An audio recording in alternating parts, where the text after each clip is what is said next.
an umpire that has the AirPod in his ear, has a device, an actual iPhone in his pocket. So you got the baseballs in one pocket, you got the iPhone in the other pocket.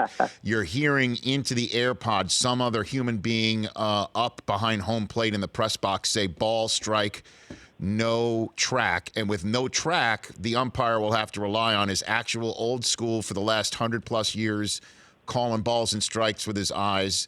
That's the way it works? That's the way this system works, Scott? Yeah, pretty much, except the voice he hears in his ear is an electronic voice. It's not another human being at the other end of that. It's the lasers are calibrated and then feed into the electronic system, and then the electronic system spits out strike, ball, or no track. So then it's possible. Is it possible, Scott, for the no track to basically throw your arms up? You can have that as the voice of Joe West. Can Joe West do that? Like, so you can actually request what the voice is?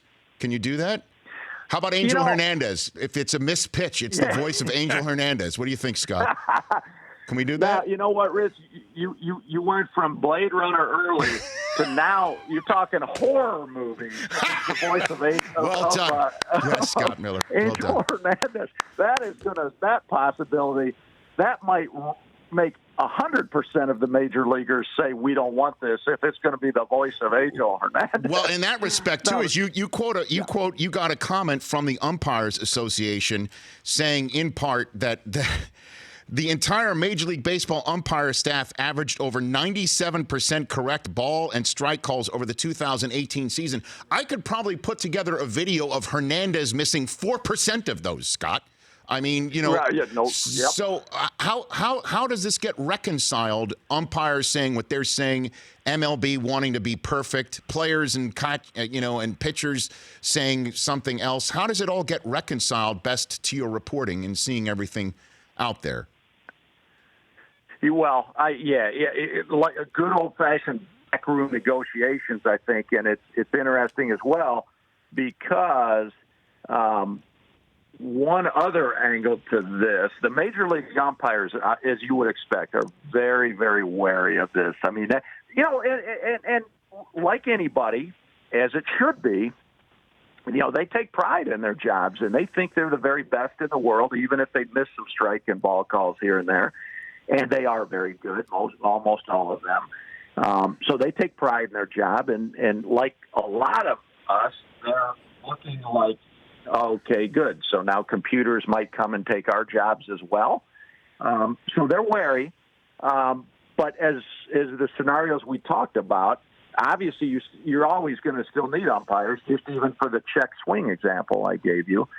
But what's interesting as well, one other layer down beneath the surface to this is we hear so much about the owners and players when their basic agreement comes up and, the current deal goes through whatever year.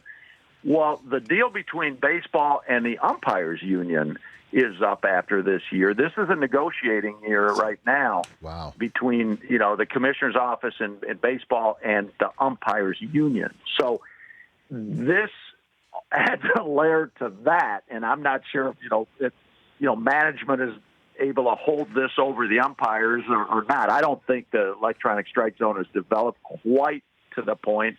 It's not ready to be implemented next year, so they can't tell the umpires, sign this deal or you're all going to be gone in place of robots. But that's another layer that adds some tension to the negotiations right now as well. For more of The Rich Eisen Show, tune to Audience Channel 239 on DirecTV for free on BR Live or download the Rich Eisen Show app.